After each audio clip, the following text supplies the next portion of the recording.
I like pumpies. Yes, I do. I like pumpies. How about you? All right, folks, we're going to have Hannah intro us this time. Take it away, Hannah. Welcome to Pause It For Me. Dun, dun, dun. Go on. I'm Hannah, and he's... I'm prompting you. Bring it home. He's Andrew. That's right. We're married, and we're going to talk about movies that we watched together. And what movies did we watch? We watched Nightmare on Elm Street 2, Freddy's Revenge, and number 3, Dream Warriors. Is that your broadcaster voice? Is that your impression of me hosting the podcast? That's me trying to do like sort of a game show voice. Game show voice. Yeah, like welcome to this round of Pause It For Me. Right on. So indeed, as Hannah said, we watched Nightmare on Elm Street Part 2 and 3 today. Why not Part 1? Because we've already seen it a few times. That's my game show voice. How do you like it? It's great. I think I've only seen the first one once. I've seen it a few times. Yeah. Yeah. So I feel like, we'll get started talking about sort of our tastes in horror movies. I feel like Nightmare on Elm Street, definitely for you, but partially for me, is sort of like what got us into a certain type. It's like what got us into horror movies, really. Would you agree with that? It's hard to say because I'm trying to think of what I would have watched at one time. Like, did I watch Nightmare on Elm Street before Evil Dead? Or like, I don't think so. I don't remember, but it's all sort of the same similar vibe where it has maybe like a quirky indie vibe. Mm-hmm. Like, this is a horror movie, but we're having a little bit of fun with it. Yeah. So we might have talked about this on a previous episode, but I think we kind of both grew up not really liking horror movies, like the horror movies that were coming out in our time, like when we were kids / teenagers, you know, like My Bloody Valentine 3D, like whatever, like, you know, I don't think either of us really cared about that because that, and, you know, like the Saw movies, which is just like gore and jump scares for like the sake of it, really. And if you like those movies, I'm not trying to yuck your yum, but we, you know, I think we both kind of saw those movies in the culture and we're like, not for me, dog. Well, it's funny because I used to be a lot more of a scaredy cat. Like, especially growing up, I had a lot of nightmares, which is interesting. So we're going to talk about Nightmare on Elm Street. And just in general, I just hated anything sort of scary. Yeah. So, but as an adult, I can rationalize situations more and be like, that's never going to happen to me. Right. But I still kind of follow that logic. Like, I refuse to watch feel-bad movies, as I've said in the past. But so with horror movies, it wasn't until I discovered the Evil Dead movies, which are some of my favorites of all time, and Nightmare on Elm Street. My brother gave me Nightmare on Elm Street on Blu-ray for Christmas one year, that I discovered this different kind of horror movie that was like, I call it kind of horror with charisma. You know, there's a lot more to the characters. There's a lot more to the personality of the whole thing. It's not like, you know, let's say the first Friday the 13th movie where the characters don't really have personalities and it's just a lot of like gore effects. And I guess they're cool effects, but like none of the characters are memorable and you're really just in it for the jump scares and stuff. But with Evil Dead, you know, the characters went on to become like big cultural, like, have a big cultural place in the movie landscape, like Ash from Evil Dead. And then Freddy, of course, is like this big, huge character. Yeah. And that helps me get more invested in a horror movie. So then in our early dating, I wanted to show you these movies. So I showed you, I assume, Evil Dead 2, and Nightmare on Elm Street. And it seemed to me like Nightmare on Elm Street to you was a shift in being more interested in horror movies, to the point where now, several years into our relationship, you're like, I can't wait until spooky season so we can watch some more cool, like 80s-ish horror movies. It is bizarre, but I've always liked 80s cinema. I've always been a huge mystery fan. And there's an element to horror movies that is similar to like reading a mystery novel where like there's a lot at stake for a protagonist and, you know, they're trying to solve something, they're putting themselves in danger, like they have to figure out how to overcome a situation, which is a lot like these kinds of horror movies. Yeah, as opposed to being like a cookie cutter character that's really just there to die eventually. Yeah, exactly. Yeah. I would call these movies like campy. Yeah. Horror comedy.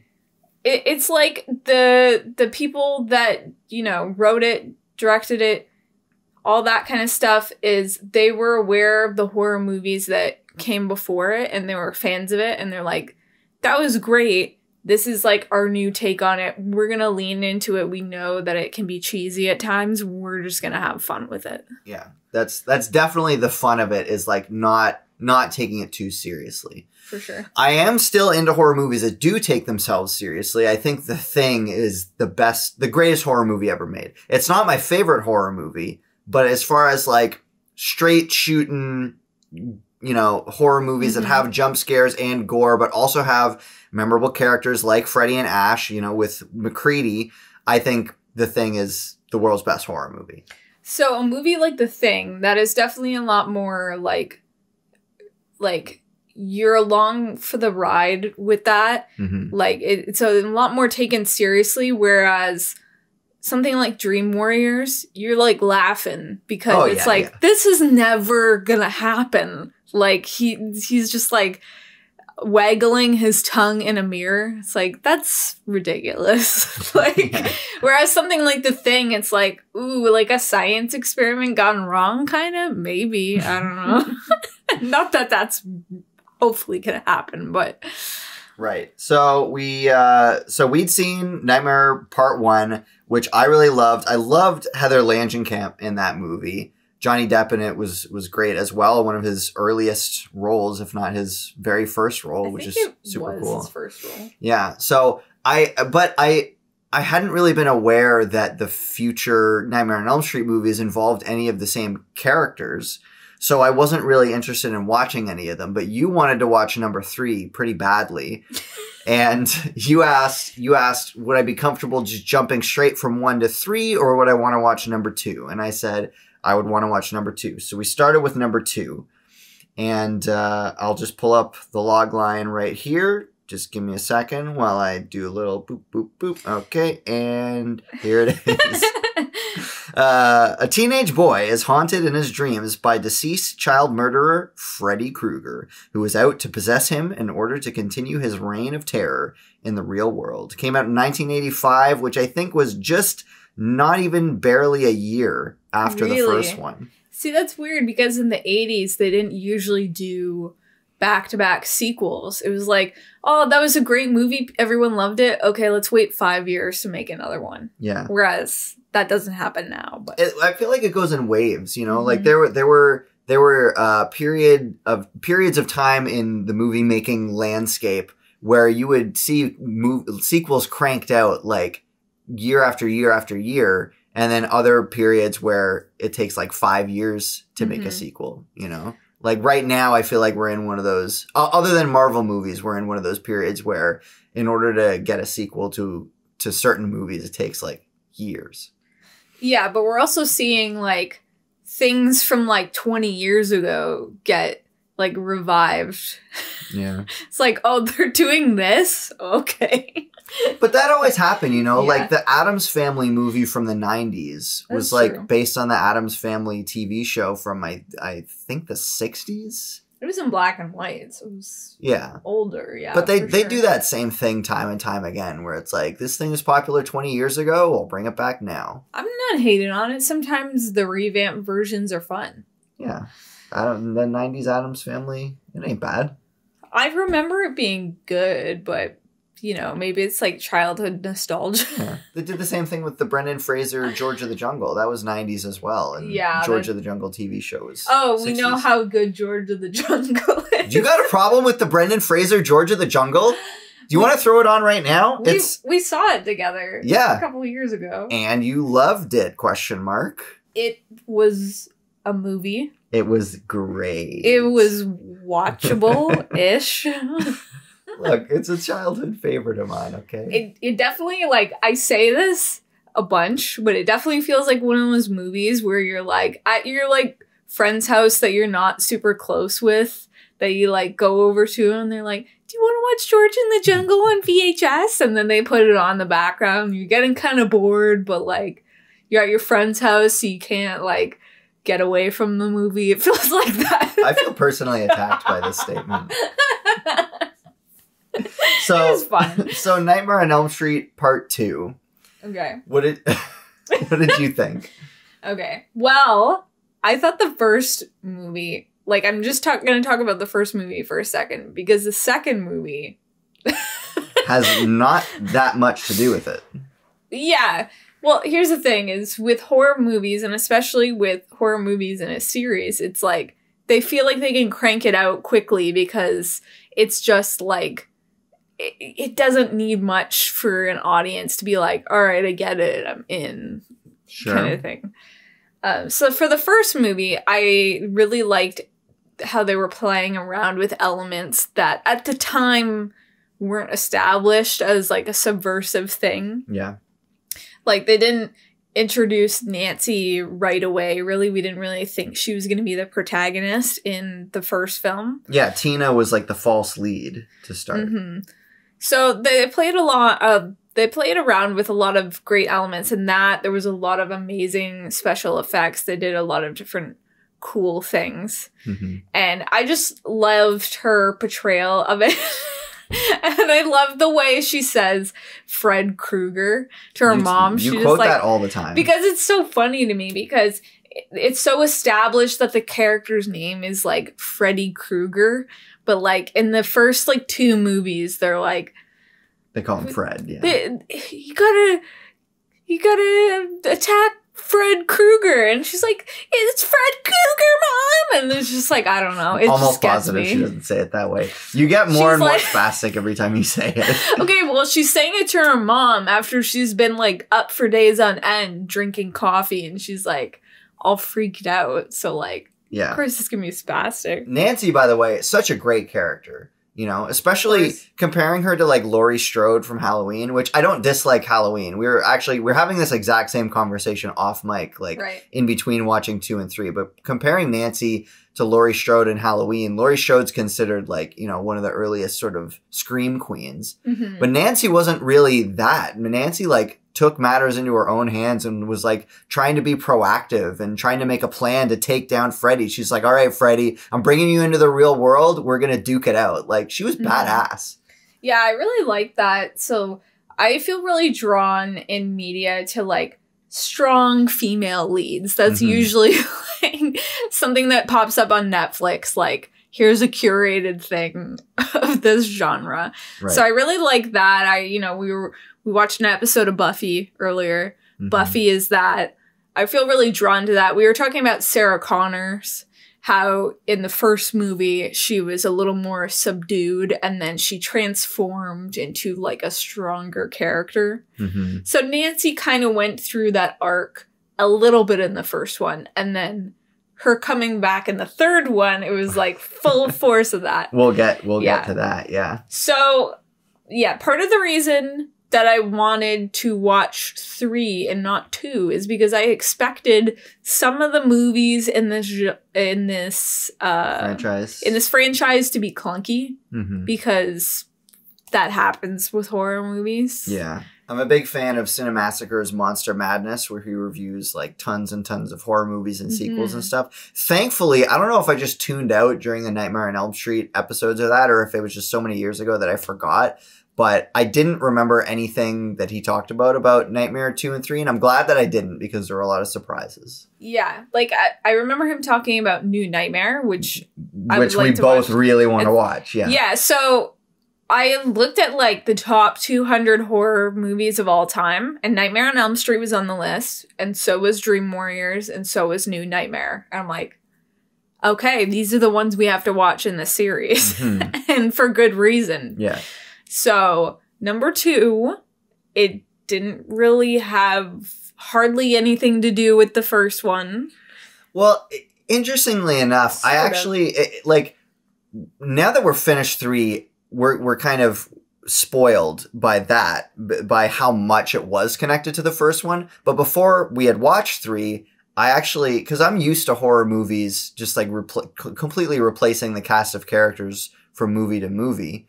So when we watched number 2, I was like, oh, look at that. They're actually like connecting it to the first movie. Mm-hmm. They're not just pretending like the characters from the first movie never existed. Like Halloween 3.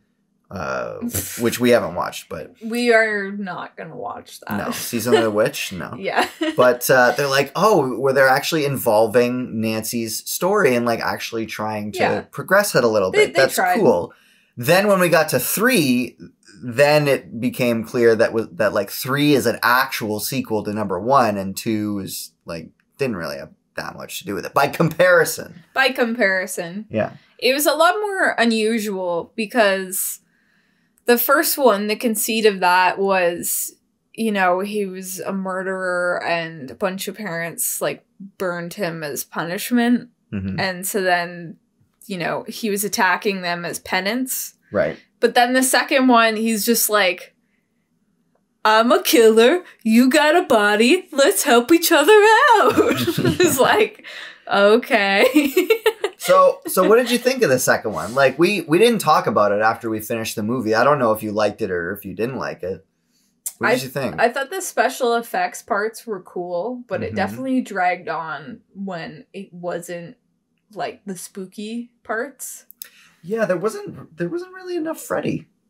No. And it was called Freddy's Revenge. Yeah, who is he getting revenge on specifically? Yeah, because it had nothing to do with the parents, because it was just like a guy that moved into Nancy's old house. Right. So Jesse. he's attacking him and his friends because he decided to move into Nancy's house. It was fine, but again, it just didn't connect to the first one. In the third movie, it made more sense because jumping ahead a little bit, in midway through the third movie, they're like, "Oh, Freddy's after you because you're the last of the Elm Street kids. You're the last of the kids of the parents who." That sentence is starting to sound to like the hole on the bottom of the log and the bottom of the sea. But anyway, last of the kids of the parents on Elm Street who burned Freddy alive. Right? But in the second movie, it's just kind of like, well, you're here now, so you're the new target, I guess. Which is fine. It's just weird, and I don't know how they're going to justify it in the fourth one. Because it seemed like at the time, they're like, this is it. This is the end. Final boss. And then we know there's more, so I don't know. Right. Would it surprise you to know that Wes Craven, the director of the first Nightmare on Elm Street, did not like Nightmare on Elm Street 2 at all and refused to be involved with it? That does not surprise me at all, no. Well, we'll jump into Andy's Trivia Corner here. Andy's Trivia Corner. We got to make a little sting for that. Nice. But yeah, as I said, Wes Craven refused to work on this film because he never wanted or intended for A Nightmare on Elm Street to have a sequel, and even wanted the first film to have a happy ending. He also didn't like the idea of Freddy manipulating the protagonist into committing the murders. Right. Yeah. But did he direct the third one? It seemed like he did. I don't know. I don't know if he did, but he definitely wrote it. His name was in the credits, at the very least. I think he produced it and wrote the screenplay, but I'm not sure if he directed it. Okay. Well, the quality was definitely... Oh, no. See, directed by somebody else, Chuck Russell, but... No, but you could tell he was involved. Oh, yeah, for sure. So, yeah, going off of that, another piece of trivia. New Line Cinema originally did not ask Robert Englund to return as Freddy Krueger. That's wild. And refused to give him a pay raise.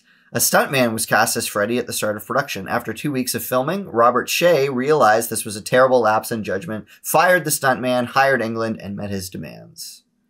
Yeah, because he has such a distinctive face. Yeah. Like, under all the makeup. Like, he is Freddy. Yeah, and he... In the third one in particular, I mean, he's pretty kooky in all of them. In the first one, I felt he was more, like, just scary. Mm-hmm. In the second and third one... It's definitely campier. Yeah, like, he's having fun with this. Of course, yeah. Yeah. So by the same token of that piece of trivia, would you believe that not only was Heather Langenkamp not asked to come back for the second movie, they didn't even really consider her coming back. Like, in the writer's room, they weren't like, should we bring her back? They were just like, okay, we're doing something new. Like, they didn't even consider it. I suppose because usually up to that point, there wasn't really, like, a series where a character came back. I mean, I don't know. How far along was Halloween? Like, by that point? Well, yeah. Halloween started in the 70s, I think. So there were probably at least 2 movies in. Yeah, and so Laurie was in both of those. Mm-hmm. Season of the Witch she wasn't in. Yeah. So, I don't know. Yeah. I mean, again, I feel like it was another lapse in judgment. It was a lapse in judgment. I think maybe they thought they were going to draw in more male audience by having a male lead. Well, boy, did they. We'll get to that in a second. Really? I feel like we're kind of dancing around the movie itself. So yeah. I thought it wasn't great, but it was a fun little time. You know, like for what it was, I had a good time. Like I said, I enjoyed the most the parts with Freddy. Right. The other stuff, it definitely dragged on a bit. Well, I mean, I thought that Jesse was a good lead. Good enough. Yeah, he seemed so familiar to me the entire runtime, and I finally looked up the actor. You know what I knew him from? What? Absolutely nothing. To he just me, has one of those faces. Yeah, to me, he just looks like my uncle in the 80s. So he was good. I liked his performance, and I liked the female lead, the world's first and only clone of Meryl Streep. She was good. What do you mean the clone of Meryl Streep? That it was Meryl Streep's clone, basically. How so? Because she looks exactly like Meryl Streep? I didn't notice that. Were you watching the movie? Yeah. Okay. She was fine. You didn't like her? Near the end, she's like stabbing Freddy and it's not working. And she's like, What? She just gave him a little kiss. She's like, yeah, that was weird. She kissed him to try to bring Jesse back. Yeah. That was weird. But she's like poking at his sweater with a knife and he's like, Okay, so this is Kim Myers, the woman who's the female lead, Lisa, in the film. You don't think that looks like Meryl Streep? Yeah, that looks enough like her. I mean, the trivia for the movie says that she was cast because she looked like Meryl Streep. And it's all I could think about whenever she was on screen. That's interesting. But you disagree? Well, it's neither here nor there. I think she looks enough like Meryl Streep. But I thought she was good. I mean, I at least liked that the romance was, like, fairly believable. You know, like, they start off not knowing each other. They ride to school every day. They just spend more time with each other. It was a cute little thing. Yeah. Know? It wasn't like, oh, we spent this, like, horrible experience together and now we're suddenly in love. It's like, no, they fall in love over the course of the movie and... Mm-hmm. Or at least one of them does. Yeah. It was, like, trauma bonding, though, because... He's, like, going through all this trouble, and she's like, let me help you. And he's like, just stay away. Like, I don't want you to get hurt. So, right. Well, let's dig a little deeper into this. So, this is something that I did not pick up at all while we watched the movie, but it is all over Letterboxd, if you can believe it. Okay. I don't know if you looked at Letterboxd after this film. No.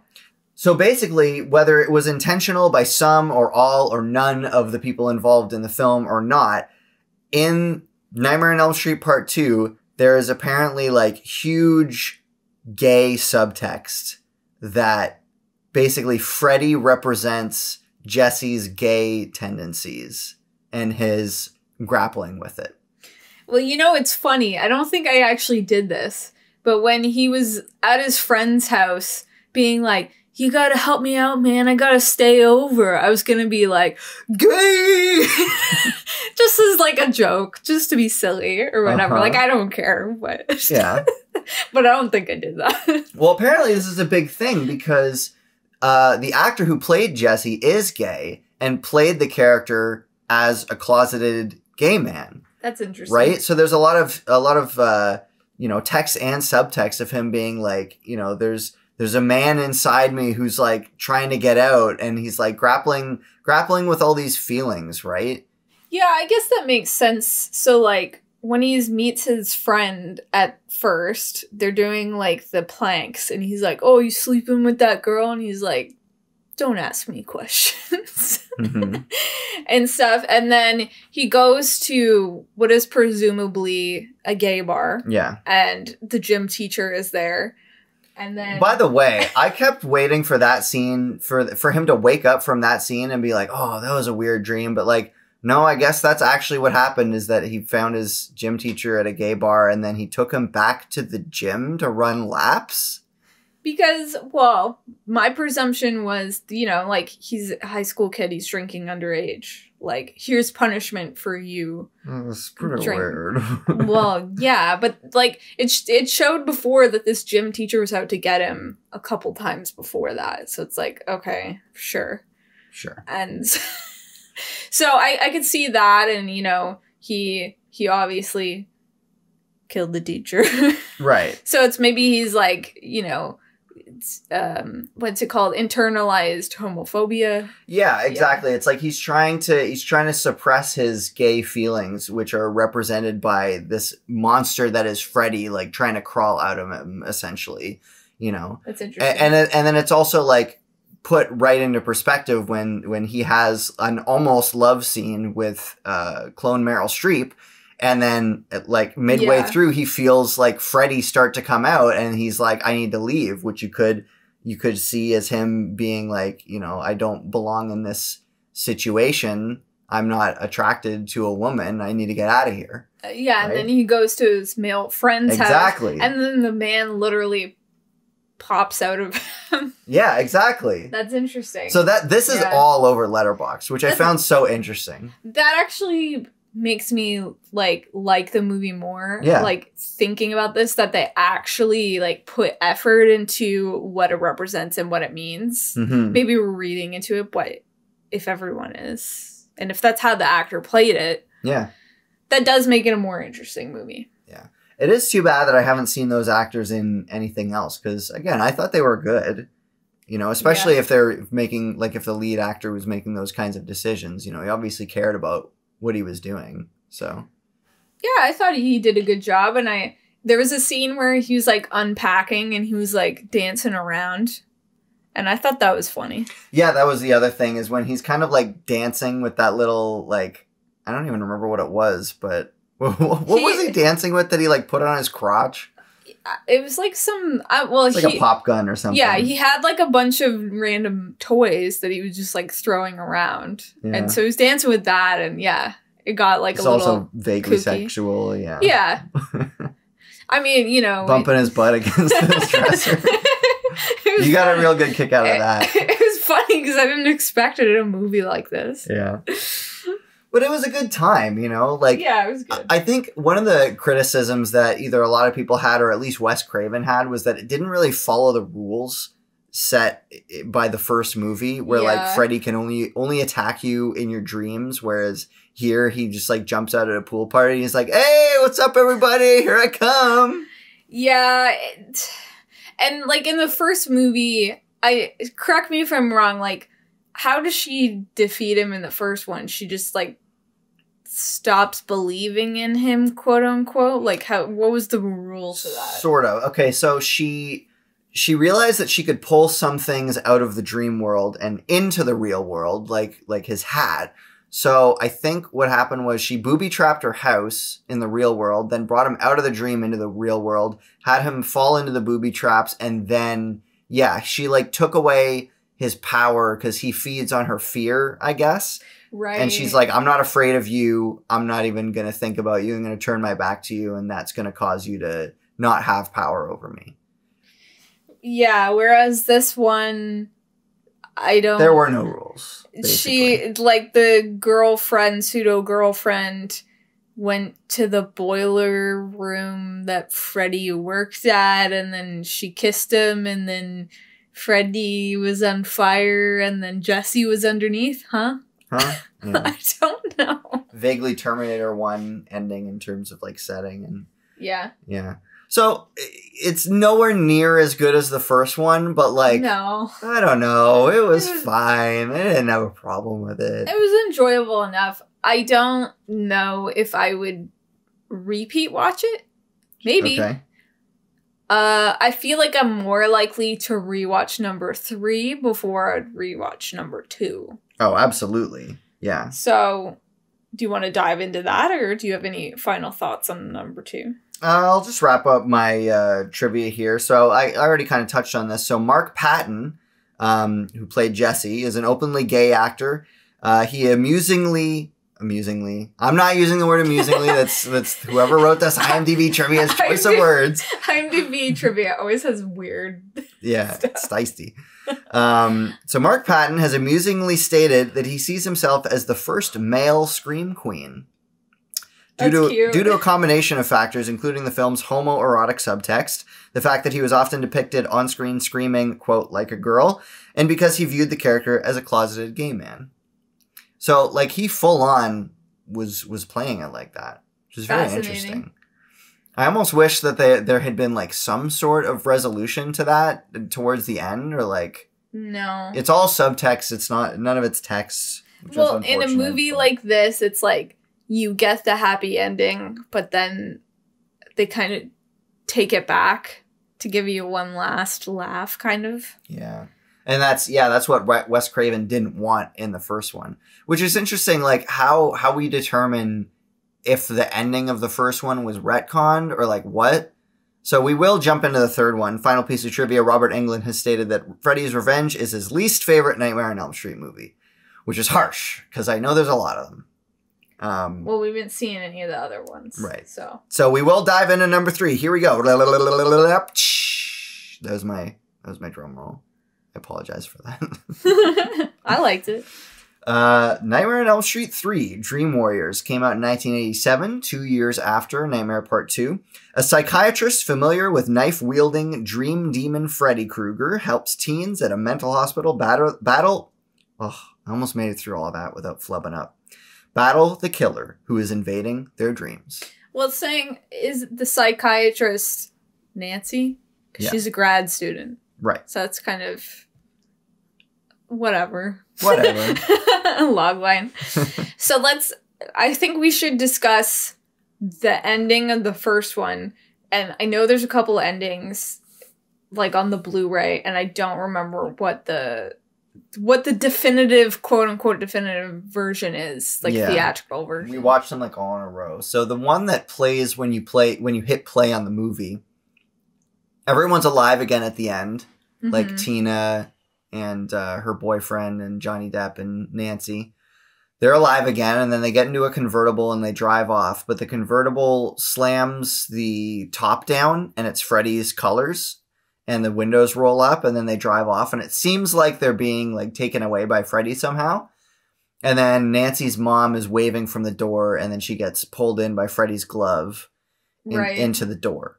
Yeah. So it's like, I guess it's a little ambiguous, because it seems like they all die, but it's not, like, outright like they die. So in Nightmare Part 3, Nancy she doesn't mention her friends, the other 3, at all. But she does mention that her mom died, which I would argue is consistent with the ending of Nightmare Part 1. Yeah, fair enough. Okay, so the number one thing that I wanted to talk about with regards to this movie is I didn't necessarily know that Heather Langenkamp was coming back for this movie. When I was looking up the trivia for Part 2, I saw that she was credited for the third movie, but I thought, oh, maybe it's just like a little walk-on cameo or something like that. So then when this movie started... Which, by the way, awesome opening scene. With her, like, doing the papier-mâché, all the close-ups with, like, the really tense music. I gotta be honest, when we put this movie on, I was minutes away from being like, I'm just too tired tonight. It's like 9 o'clock, but I'm ready for bed. Like, now we're recording a podcast. Let's just call it. But then that opening scene, I was like, I'm locked in. Yeah. And then when I saw Heather Langenkamp's name in the credits, I was like, oh, okay, maybe she has a bigger role in this. And then when she came in her first scene, I was so happy to see her back, because she was my favorite part of the first movie. And then going on to be, like, basically the main or secondary main character in this movie kicked ass. Definitely. Let me say that much. And not the least of which was Heather Langenkamp's doing. I also love the opening. It felt reminiscent of other sort of suspenseful shows that I watch, which is great. And I know I talked about how much I wanted to watch this movie just because I heard it was good. But that's literally all I heard. I didn't know anything else. Yeah. So then the same as you, seeing Heather Langenkamp pop up, I'm like, oh yeah! Like, I knew she came back for another one, I think. But I didn't know she was going to be in this one. Yeah. I was, like, so happy about that, too. And I saw that Patricia Arquette was in it, and I was like, oh, cool. Like, she's in Severance. I like her in that. Like, she's in Severance? Yeah. I said that at the beginning of the movie.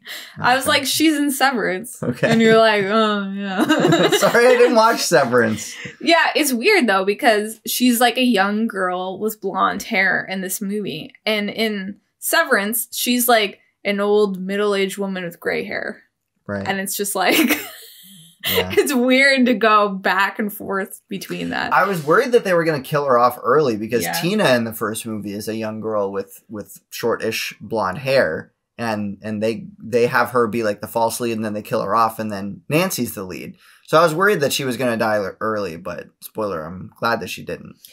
Well, they were probably trying to go with something different, because if you do that for every movie, then it's no longer subversive anymore. Right. So what you just said, something different, is exactly how I would classify this movie. They did something different with Nightmare on Elm Street, and I'm really glad that they did, because I feel like, you know, I've only seen a couple of the Halloween movies, but I've seen plenty of reviews on all of them. I feel like the Halloween movies consistently try to do the same thing, where it's like, Michael Myers is back, and now he's gonna kill people, right? And it like feels like the same movie over and over again. So with Nightmare on Elm Street, they did the same thing, essentially, for Nightmare Part 2. They put a little bit of a spin on it with Freddy kind of inhabiting the body of one of his victims and making him kill people. But then with this, I feel like it was a sequel more on the same trajectory as Terminator 2 or Aliens. Agreed. Where the first movie was pretty, like, straight horror, or like, you know, you could definitely classify it in the horror category, whereas this took that horror and blended a lot more action and fantasy elements into it and did something different, which I found so refreshing. And I was glad it just wasn't a rehash of the same thing, especially if we were going to involve a few of the same characters. Especially keeping in mind with Alien and Aliens and Terminator 2, both have strong female leads where they're maybe a little bit more timid and subdued in the first one. Yes, and then they've gone through so much adversity through their various monsters that they're a lot more hardened when they return for the initial role. Like Heather Langenkamp, she's like, I know this guy, I know what to do, like, get me in there, like, yeah. It had so much shared DNA. Agreed. With Terminator 2 and Aliens, may as well have been directed by James Cameron, as far as I'm concerned. Yeah. Wow. Okay. Forget I said anything. Oh, yes. Legendary Avatar. Yeah. Come on. Terminator 1 and 2. Give them credit where credit is due. I love Titanic. Yeah. Okay. So I'll jump into the trivia a little bit early here, just because this one in particular made me laugh. So, for the dream sequence in which Dick Cavett is that sequence was so funny.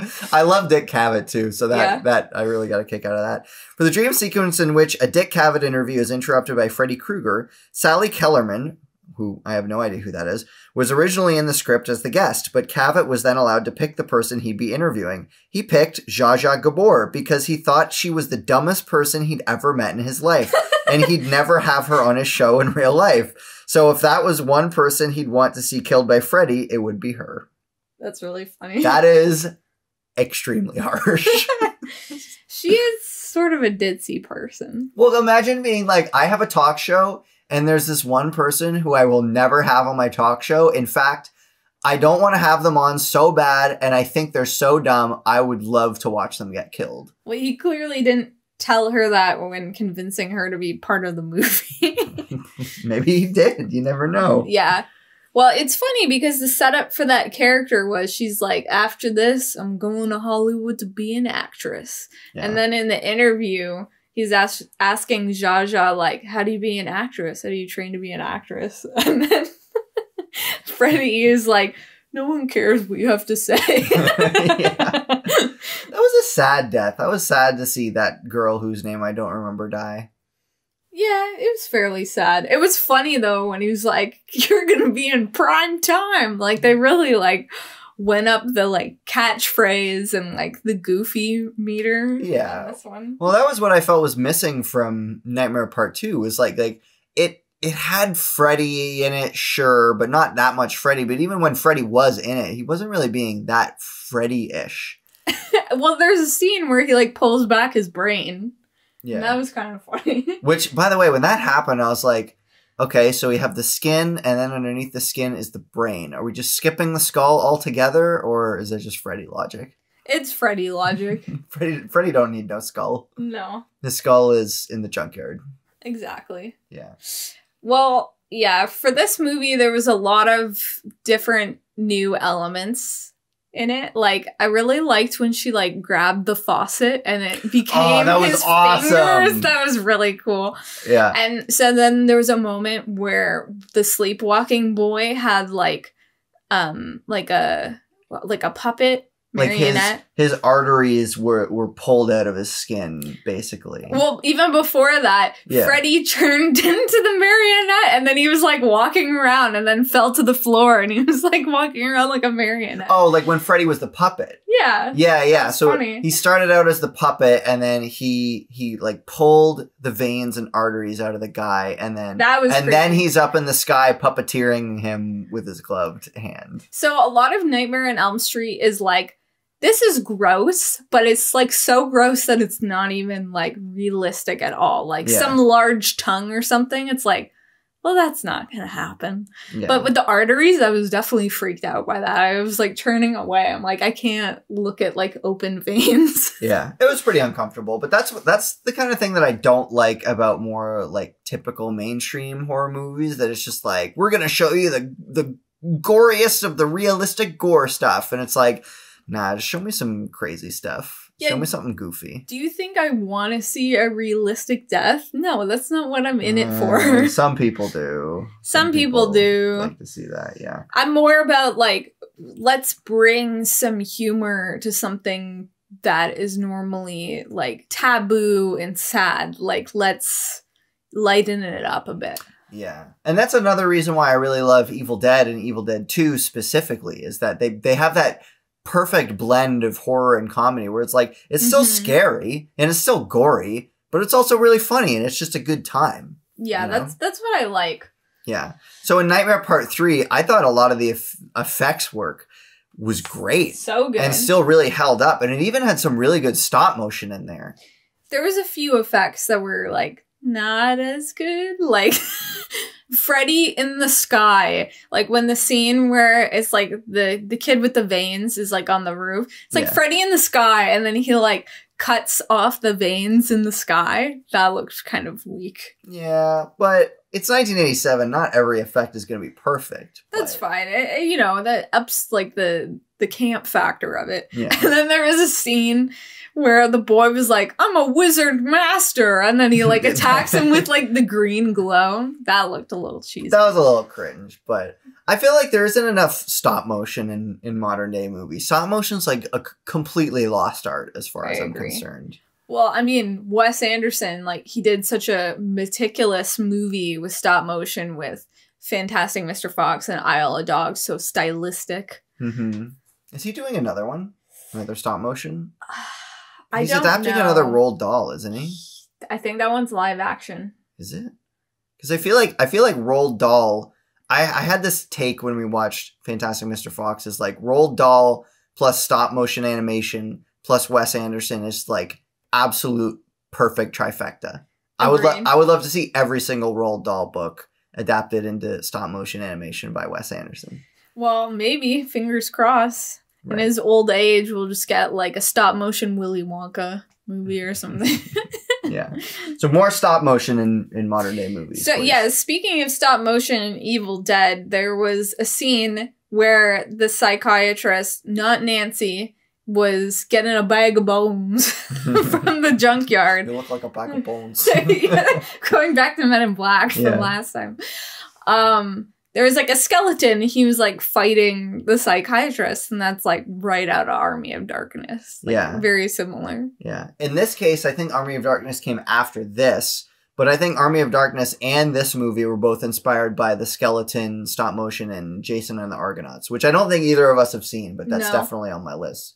Jason and the Argonauts from back in the day. That makes sense. Yeah. Let me hit you with another piece of trivia. So Robert Englund admits that he knew Patricia Arquette would go on to be a big star one day. He also explains how all of the guys on set were head over heels in love with her. Between takes, some of them would even go to England to get his advice on whether or not he thought they had a chance with her and should ask her out. That's kind of sweet. Yeah, because all those guys were like sort of dorkier actor boys. Mm-hmm. They're cute. Yeah. Well, I really liked the way that they handled like the main cast in this movie, because I feel like in most horror movies, you start out with a big cast right up front and you're just waiting for them all to get axed off, you know, in sequential order, so to speak. They have like, you know, the quote unquote final girl, like Laurie Strode is final girl. Mm-hmm. Yeah, with this, it was a lot more of an ensemble, which is refreshing. Yeah, and like not even all of them died, which I did kind of question because, so I'm getting into more spoilers here. So Nancy died in the end, definitely, which sucked. But I thought she came back, but maybe, I don't know. No, the end scene was like her funeral. Or like the second last scene. These movies retcon, but let's say it's definitive. Right. Well, New Nightmare, I know at the very least, isn't about Nancy. It's about Heather Langenkamp. So that's what I thought. Yeah, that's not a retcon. That's just like a different vibe. So Nancy died for sure. And then the other two characters, like Taryn, I think was her name, and then the fantasy guy, the wizard. It seemed like they were in a point when we last saw them, they were kind of like at Freddy's mercy, but not dead yet. And then they just never cut back to them, and we were just left to assume that they died. Yeah, we didn't see them at the funeral, so it was like, maybe they're alive. I don't know, who cares? No, I think they pretty well died, unfortunately. Well, definitely Taryn. Yeah. Because that seemed pretty definitive. Right. Unfortunately. She was a funny character. She was like, I'm beautiful, and she had like the giant mohawk and bad. She like flipped up the knives. Yeah. So I would highly recommend this movie, especially if you've seen a lot of horror movies and you're looking for something that feels a little more fresh, that's doing something different, you know? I would give Nightmare Part 2 a soft 7 out of 10, and I would give Nightmare Part 3 an 8 out of 10. Yeah. I would say before we discuss number 2 a bit more in depth, I was ready to maybe give it like a 6. Okay. But you reminded me of the good parts of it, and like I think there was a lot more subtext than I was initially thinking on first viewing, so 7 seems fair. Mm-hmm. And I enjoyed number 3 quite a bit. I wasn't perfect, but none of these movies really are. What's kind of cool about these two movies is that you sort of have your pick as to your perfect, well, maybe not perfect, but your ideal sequel to Nightmare on Elm Street. So if you watch a lot of horror movies and you like the fact that, you know, the sequels to horror movies usually have a completely different cast of characters and don't have that much to do with the previous one, which I feel like is the cliche of most horror movies, then go straight from watching number 1 to watching number 2. But if you finish watching number 1 and you're like, I really want to see this particular story continued and see what happens to Nancy and sort of her family and Nancy's story, then just completely skip number 2 and jump right to 3. Mm-hmm. You know, because 3 is a lot more graceful of a sequel. Sort of like I talk about how Rocky 2 is a really graceful sequel to Rocky 1 because it picks up where the first one left off. It's the logical conclusion. Mm-hmm. Same with Terminator 2. It's the logical... Sorry, continuation is what I meant to say. Terminator 2 is the logical continuation of the story, whereas Nightmare Part 2 is just like a similar movie with a similar premise, but about something different. It's more like Home Alone 2. Which one's Home Alone 2? Nightmare 3 or Nightmare 2? Nightmare 2. Nightmare 2 is Home Alone 2? Yeah. No, Nightmare 2 is Home Alone 3. Nightmare 3 is Home Alone 2. No, it's like we're doing the same story, but slightly differently. I guess. I mean, what kind of sequel did you really expect to Home Alone? Like, were we going to figure out about, like, more of Kevin's backstory and pick up with him a few years down the line? Not really. You're just going to get Home Alone again. You know what? If they did, like, a Home Alone reboot of, like, Kevin in middle age just being sad, Macaulay Culkin being sad because his parents sucked, I'd watch it probably. Like the Lost in Translation of Home Alone, just Macaulay Culkin wandering around a city kind of moping about looking for a friend. Possibly. Or like, I don't want it to be like, oh, now Macaulay Culkin's the parent and he's leaving his kid at home. I want it to be... That'd be cute though. Come on. Yeah, I would probably watch it, but it would be cheesy. Like they did that with like She's All That. They had like what was her name? Like Rachel Lee Cook be like the mom in the reboot. There was a reboot of She's All That? Yeah. Is this recent? Yeah, it's called He's All That. Oh boy. Let's not get into that. What if there was a Home Alone sequel where Macaulay Culkin is the robber? He's down on his luck and now he needs to break into a house at Christmas time. Yeah. I'd pay to see that. Well, that was kind of like what they were trying to do with the newest one, eh? Like with Ellie Kemper. Yeah. They're like, oh, they're trying to steal back something that the kid stole that's valuable because they're poor. But the kid doesn't understand that. I heard that movie was garbage. Well, yeah. Well, yeah. They tried something different, but it didn't work. Anyway. So Nightmare on Elm Street, I think at this point... We're probably not going to watch whatever the fourth movie is, like... I don't know. Whatever the Final Destination of Nightmare or whatever. I don't know what it would be. I don't know. Maybe eventually. Yeah. I don't think... I feel like this movie capped off the original story, so I feel like we could probably jump into New Nightmare, and it's not going to matter. Yeah. I'm definitely ready for New Nightmare. Mm-hmm. So for those who don't know, as far as I know, New Nightmare is about... Heather Langenkamp having played Nancy, and now it's years later, and now all of a sudden Freddy is coming like into real life, like our world, and she's like having conversations with Wes Craven, and Wes is like, it's just a movie that we made like years ago, and she's like, I know, but then like Freddy is coming after her for real. So then, like, Robert Englund plays himself being like, I'm just an actor. I just played Freddy. But then he also plays, like, Freddy. And so that's pretty fun. That kind of meta level is something that I'm really ready for. Yeah, so on the top 200 list, it sort of put New Nightmare first. Of course, this is going to be pretty subjective. Yeah. But... I'm very fascinated to see what they do with this, like sort of a fresh new take on this. So I'm very interested to see how it holds up. Yeah. So I don't know if we'll watch that next, but I definitely want to watch it this spooky season. Yeah, we will. I got Frankenstein on my mind to watch, some other stuff. We talked about Frankenstein. The number one thing that I want to watch this Halloween spooky season is the episode of Lloyd in Space. Where Lloyd has, like, a fever dream that he's stuck in the space station for, like, 50 years. Oh, yeah. Yeah. So this is an episode, kind of a freaky episode of an otherwise lighthearted show that I remember watching as a kid. And I am dying to watch it again. Especially now that we have access to Disney+. I hope it's on there. I don't know. The Weekenders wasn't on there. Which is so weird because I thought it was. Yeah. And that's such a quality Disney show. Like, if they can have Eddie's $1 Million Cook-Off on Disney+, they can have the freaking Weekenders. You would think. And Lloyd in Space to me feels like even more of a deep cut because the Weekenders was like always on. Whereas like Lloyd in Space, it was like only on when I came home for lunch or something. It was when I came home from school. I would come home from school. I would make myself a bag of popcorn, and then I would grab Sesame Snaps and Chewy Bars, and That was my after school feast. After school snack. That I would watch. No, feast. After school feast. When I would watch Lloyd in Space and Teenage Mutant Ninja Turtles and then Spider Riders. Classic.